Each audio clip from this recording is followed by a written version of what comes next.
The sound of footsteps echoed through the dark hallway, accompanied by the slow drip of water. A fluorescent light flickered above. One door stood slightly ajar. A trembling old man stepped into the room, the same room where he had once asked his wife to call home every night just to say she was safe. But tonight, the phone was silent. On the floor lay a lifeless body, eyes wide open, mouth covered, bruises circling the neck, no cry for help, no sign of life. It was the first murder. And it marked the beginning of a 72-hour nightmare that would grip Hong Kong in fear. The killer moved in darkness. He didn't choose victims at random. He knew who they were, and he wanted them dead. PH1, blood in silence. It was just past 3 a.m. on a humid May night in 2008. The apartment on Tung Lok Street stood quiet behind aging concrete walls, a flickering hallway light casting faint shadows across the peeling paint. Inside, the scent of incense lingered faintly, mingled with the heavier staleness of something unspoken. The door was unlocked. That was the first sign. Ching Nin, 74, had been calling his wife since the evening before. No answer. He knew where she worked. He had always known. Their arrangement was unconventional, but built on routine. Each night, she would call him to say she was safe. That night, she did not. He stepped inside the room they rented for her work. It was barely furnished, one double bed, a small bathroom, a nightstand stacked with flyers written in red on yellow paper, advertising short services with short numbers. The bedspread was crumpled. The curtains were half drawn. In the bathroom, his footsteps halted. There was a body on the floor, wrapped awkwardly in a floral patterned blanket. The legs were bare, one arm extended stiff beside the tiled wall. The air was heavy and unmoving. When the officers arrived 15 minutes later, they peeled back the blanket and confirmed what the old man already knew. The woman lying motionless was Min Lan, 35 years old. She had bruising along her neck, faint but defined, suggesting manual strangulation.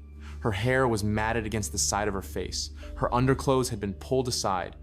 The scene was messy, as if a struggle had happened only in silence. Her handbag was missing. So was her phone. Nothing in the room indicated forced entry. The door latch was intact, no signs of a break-in. Forensic analysis confirmed she had been dead for less than 24 hours. Semen samples were collected. No identification on the attacker could be made at that time. But it was clear the assailant had taken his time. He knew the layout. He knew she would be alone. He knew no one would knock. The victim's husband told detectives about their deal that she was to call home every night. He had allowed her to keep working. He had no choice. He was too old to provide. That detail changed everything, because it meant this was not a random act of violence. It was targeted, calculated, done by someone who understood the way women like Min Lan lived and worked. She was a Fung Tai. Not a name, but a label. A term used in Hong Kong to refer to independent sex workers, most of them from the mainland, renting out small flats to work alone. The city had many, and each of them could be next. Just 12 hours after Min Lan's body was found, a second woman went silent. She was also a Fung Tai, and she would not survive the night. But he wasn't finished, and just hours later, the second body would surface. Part 2, the shadows hunt. By the evening of May 16th, tension had already begun to settle across the low-rise neighborhoods of Tai Po and Yuen Long. In the hours following the discovery of Min Lan, another name was added to the case file.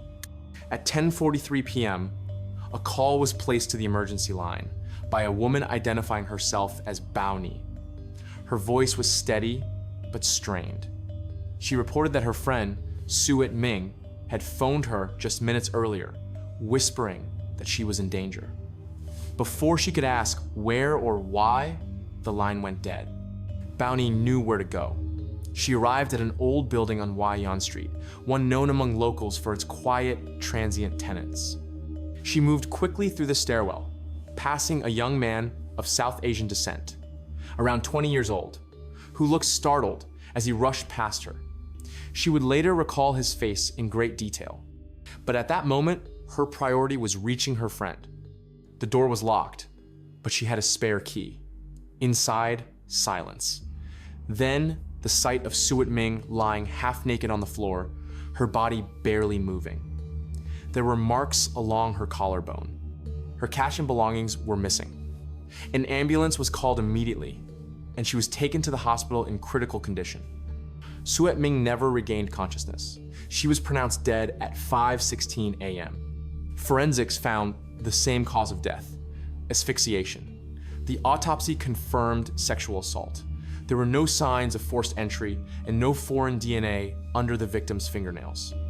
The electricity in the stairwell cameras had been cut manually. The external security system had failed to record. The elevator footage was blank from 9 p.m. to midnight. There were similarities in victim profile, manner of death, and the precision of the attacker's movement. The second crime mirrored the first, but it showed signs of escalation. The killer had adapted. He now disabled surveillance, limited time on site, and left no traceable footprints. Police increased patrols across Tai Po and neighboring areas, but concern was rising among those in the community. Several women who worked alone in residential flats, especially along Quang Phuc Road, reported disturbances. A few closed operations temporarily. Still, another body surfaced the following night. At 11:08 p.m. on May 17th, officers responded to a third scene. The victim was found inside a small unit on Quang Phuc Street, just 1 block from the previous location. Her name was Hugh Ing-gan, 35 years old. She was discovered by a colleague who had tried calling her throughout the day. The apartment was quiet. The front door was slightly ajar. There were signs of a struggle clothes scattered across the floor. The drawer to the bedside table pulled open. The victim was lying on her back. Her clothes remained intact, but bruising on the neck indicated strangulation. A white bath towel lay near the body. Unlike the previous victims, she had not been assaulted. Her phone and valuables were missing. Investigators lifted partial fingerprints from the side of her neck, an unusual location, suggesting the assailant may have hesitated or changed method mid-act. The forensics timeline placed her time of death before Suet Ming, though the body was discovered later. That finding forced a re-examination of the sequence of events.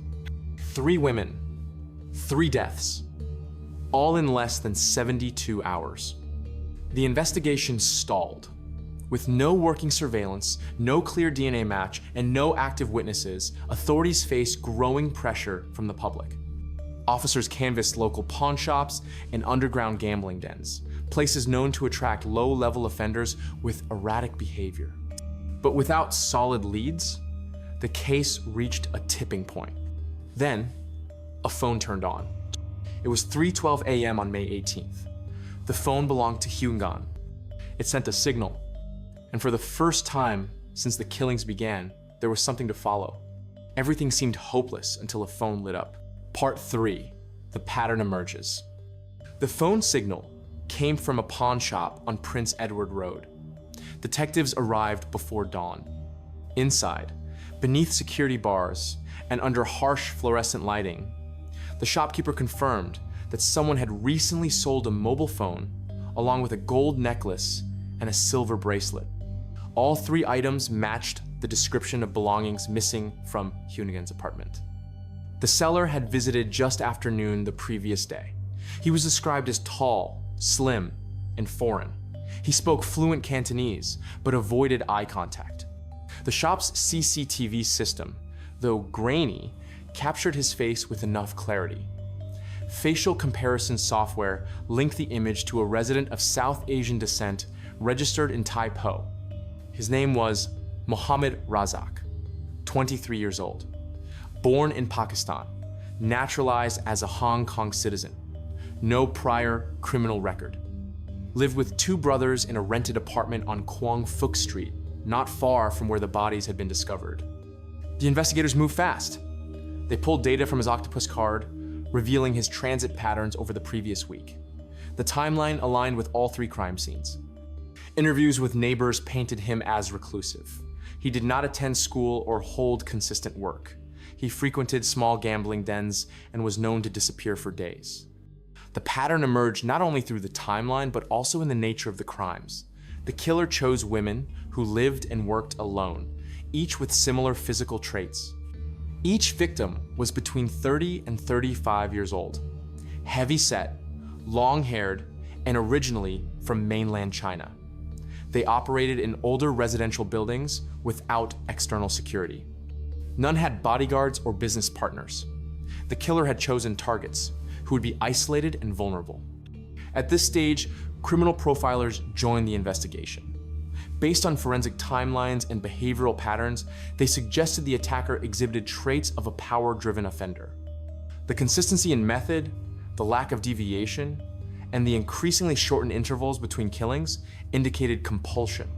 The profile described someone with low impulse control but high environmental awareness. He studied his surroundings, approached with care, and exited swiftly. The lack of unnecessary violence beyond strangulation implied a focused psychological motive: control, domination, possibly fueled by humiliation or financial desperation. On May 17th, Razak made a phone call to his older brother. He said he had done something terrible and asked for money. The call was traced to a ferry terminal in Macau. By then, police had already issued a cross-border alert. The older brother agreed to help. That evening, officers coordinated a sting operation at the terminal. Razak was taken into custody without resistance. He was calm. He spoke clearly. He admitted to 3 killings. He said he did not know their names, only their doors, their prices, and the fact that they worked alone. He explained that he had been gambling heavily. After losing thousands of dollars, he visited one of the victims to feel better. When it ended, he strangled her. He felt a release. The next time, it felt easier. His answers were clinical. No anger, no remorse. During interrogation, he denied assaulting the final victim. He claimed he had already left Hong Kong by that time. Officers reviewed immigration logs. He had indeed crossed into Macau on the afternoon of May 17th. That placed him outside the city when the 4th body was found. For investigators, this detail was critical. The murderers shared a pattern, but one of them did not belong. There was no longer a single predator. The trail now split in 2. And detectives realized the person they had been chasing was not 1, but 2. Part 4, Faces of Evil. The interrogation room at Suwon Police Headquarters was quiet. Mohammad Razak sat across from 2 detectives, his hands resting flat on the table. He had not asked for a lawyer. He had not requested food. His tone was steady, neither defensive nor remorseful. Investigators presented the forensic reports one by one. Razak acknowledged each victim by location and physical description. He admitted he had chosen them deliberately. He described how he selected older buildings, ones without building managers or surveillance systems. He explained that he preferred units rented by women from the mainland, working alone. He said those places were easier to enter, easier to leave. The psychiatric team reviewed his background. Born in Karachi, he had moved to Hong Kong at the age of 9. He was fluent in Cantonese, but had struggled academically. There were no reports of violence in school. His family described him as distant, but not aggressive. He had never held a stable job. Most of his time was spent between gambling houses, online forums, and isolated apartment blocks. Criminal profiling classified him as a socially detached offender with compulsive behavior. His motivations did not stem from revenge or ideology. Rather, they emerged from psychological gratification. Each killing served to reinforce control, feeding a growing addiction to the act itself. The pattern reflected a need to dominate victims who were accessible and unprotected. Razak denied having known any of the women prior to the attacks. He claimed the impulse came after a series of gambling losses. The killings, in his words, began as a release. He had never met them before, and he had never returned to the scenes. His lack of remorse stood out. He displayed no emotion when shown photographs of the victims, no reaction when told that one of them had a child. Investigators then shifted to the final victim, Hao Fang. Her body had been discovered on the evening of May 17th, hours after Razak had crossed into Macau. The timeline ruled him out definitively. The forensic evidence at that scene was inconsistent with the others. There were signs of asphyxiation, but the bruising pattern was different. The victim's face was submerged in the toilet bowl. A towel had been wrapped tightly around her head. The injuries lacked the focus grip pressure found in previous cases. The search for a second suspect began with a review of financial transactions made using the victim's octopus card. The card had been used twice in a 24-hour window, once to purchase cigarettes and once at a pawn shop in Sham Shui Po. Surveillance footage captured a tall man wearing a baseball cap, selling jewelry similar to that described by the victim's coworker. The image was clear. A match was found in the city's employment registry. His name was Lam Buifeng, 33 years old, formerly a chef at a seafood restaurant in Tukwuan, recently dismissed for theft and absenteeism, no known history of violence, but deeply in debt. Lam had borrowed heavily from illegal lenders and had been living between jobs, often sleeping in temporary housing. Detectives traced his last known address to an apartment near Electric Road in Tuen Mun. He was arrested on May 20th, just after midnight. In custody, Lam admitted to entering Hao Fang's unit under the pretense of a client.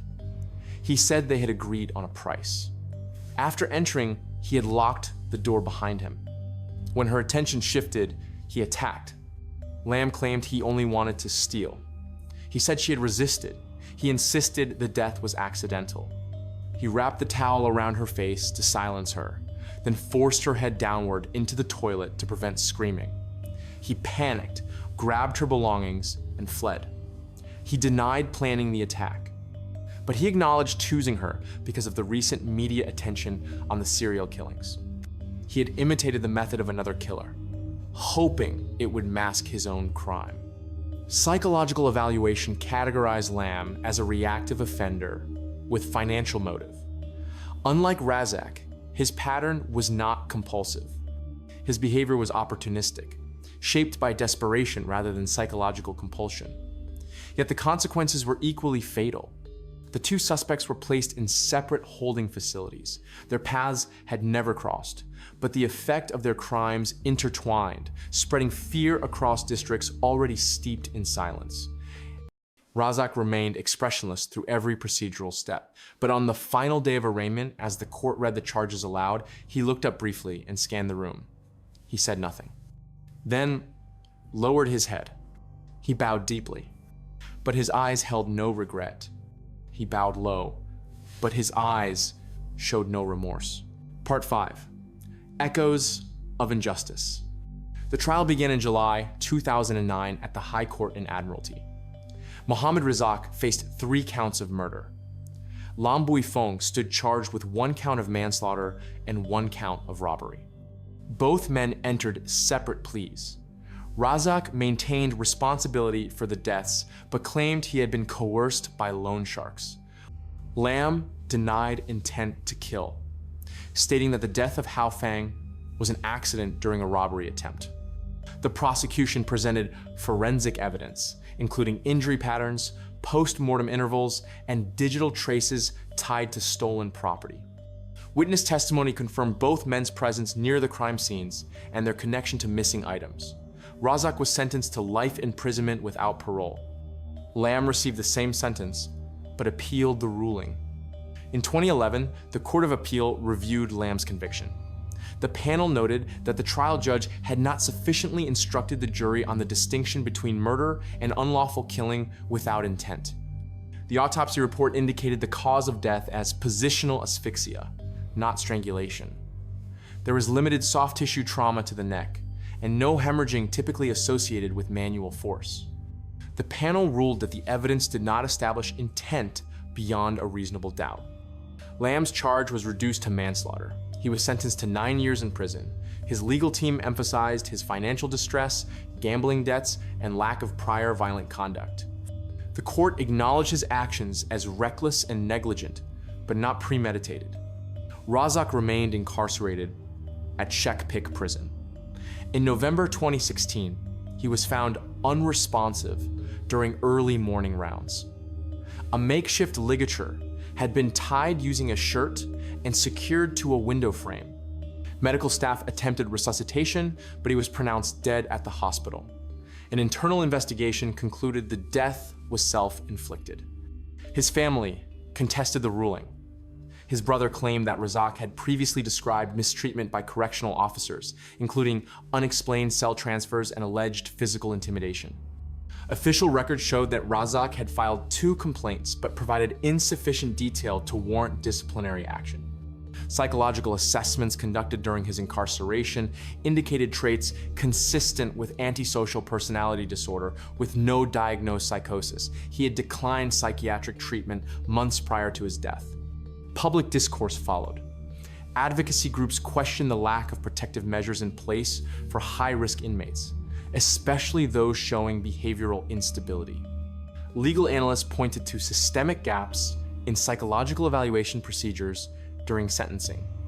Several newspapers raised concerns about the broader context of the killings, particularly the conditions under which women in informal sex work were operating. Legislative reviews were proposed to regulate one floor, one woman.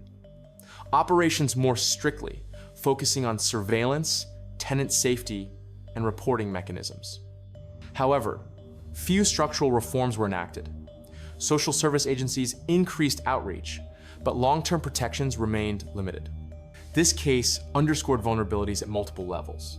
The victims were targeted not solely for economic reasons, but because their profession placed them outside conventional support systems. The offenders exploited environmental weaknesses and relied on predictable isolation. The justice process delivered convictions, but not resolution.